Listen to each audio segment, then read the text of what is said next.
NDA और महागठबंधन की 18 तारीख को हुई बैठक के बाद से इस देश और बिहार की राजनीति में कई सारे ऐसे ट्विस्ट आए हैं जिसको लेकर के चर्चाएं शुरू हो गई हैं कि 2024 के चुनाव में क्या होगा।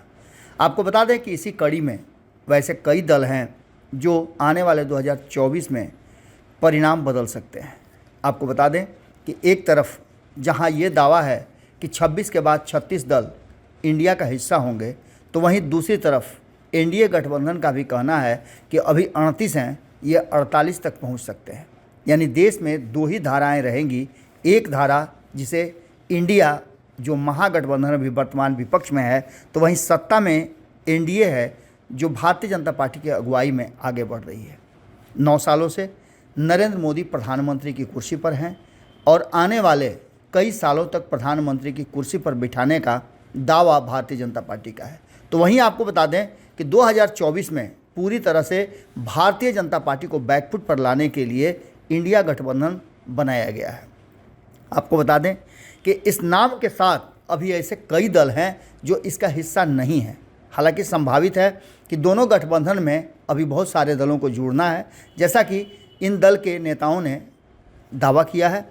इसके बाद भी कई ऐसे दल हैं जो अकेला चलने की राह पर निकल पड़े हैं। आपको बता दें कि बिहार में अगर देखा जाए तो ऐसे कई दल हैं छोटे छोटे जो अभी भी किसी गठबंधन का हिस्सा नहीं बने हैं। उनमें से मुकेश सहनी का नाम एक बड़ा है। मुकेश सहनी के साथ इसलिए बड़ा नाम उनका कहा जाता है कि मुकेश सहनी के पास वो वोट बैंक है जिस वोट बैंक से वो परिणामों को बदलने का मादा रखते हैं। कई बार उपचुनाव और चुनाव में इस बात का अंदाज़ा और अंदेशा जो लगाया जा रहा था वो फिट बैठा है। आपको बता दें कि इसके साथ साथ बात प्रशांत किशोर की कर ली जाए या इसके अलावे ऐसे 100 के आसपास छोटे छोटे दल हैं जो लगातार बिहार की राजनीति में अपनी पहचान बना रहे हैं। बीएसपी की बात कर लें तो वो भी दलितों की एक बड़ी पार्टी है और बिहार, उत्तर प्रदेश, झारखंड सहित देश के कई राज्यों में उसकी अच्छी पकड़ है। ऐसी स्थिति में जिस तरह से मुकेश सहनी ने अपना एक अभियान शुरू किया है, उन्होंने एक रथ बनवाया है। उस रथ के माध्यम से अगर वो जिस तरह का प्लान बनाए हैं बिहार से होते हुए झारखंड, झारखंड से उत्तर प्रदेश और ये 3 राज्यों में अगर वो अपनी पैठ बना लिए तो यहाँ दोनों ही गठबंधन को घाटा हो सकता है। आपको बता दें कि मुकेश सहनी का ये प्लान बड़ा ही सोच समझ करके ठोक बजा करके किया गया है और इस भ्रमण यात्रा में रथ यात्रा जो लेकर के निकल रहे हैं मुकेश सहनी, उसकी व्यवस्था उन्होंने अच्छे तरह से की है। 25 तारीख यानी आज इस व्यवस्था को लेकर के वो आगे निकलेंगे। आपको बता दें कि बिहार के अलग अलग जिलों से होते हुए मुकेश सहनी उत्तर प्रदेश, झारखंड इन तीनों राज्यों में अपनी पैठ जमाने और अपनी जड़ें खोजने में लगेंगे। मुकेश सहनी का दावा यूं ही नहीं है बल्कि उनके समाज का वोट बैंक इन तीनों राज्यों में अच्छा खासा है।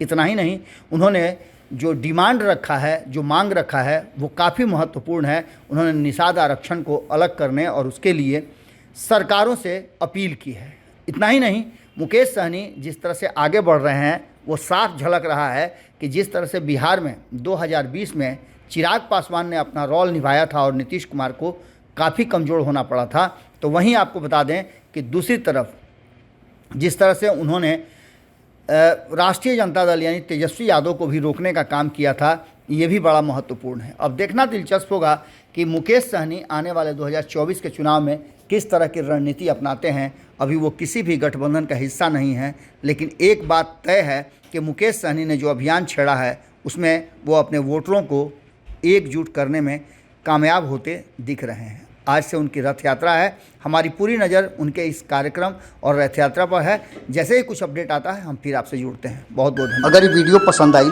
और वह बिहार के राजनीति और बिहारियत से सरोकार रखेनी तो सब्सक्राइब बटन दबा के चैनल के सब्सक्राइब कर ली। ओजे एगो घंटी बा, ओकरा बटन दबा देला से कुल सटीक और मारक खबर रुआ मुफ्त में मिल जाई। अगर रुआ पत्रकारिता के हमनी के नया प्रयोग में सहयोग कर चाहतानी तो ज्वाइन बटन दबा दी। पेटीएम नंबर नोट कर ली 9386816700। धन्यवाद।